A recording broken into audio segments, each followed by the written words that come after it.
Here we are in Huntington Beach. I'm going to slow down a little bit to make sure we get a clear image. This was a oil-coated, very dark brown white oak floor.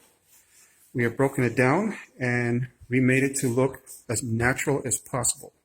There are already multiple layers of finish on it. And as you can see, by the way, we started this yesterday. Oh, excuse me. Just the final touches being done. Coming out, you couldn't even tell there's anything on it, but you have multiple layers of finish on this floor already.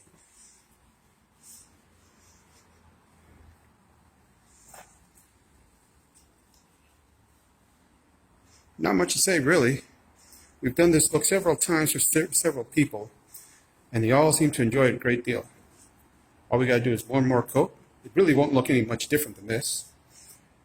It's just designed to look like there's nothing on it, even though there's quite a bit of finish on it already.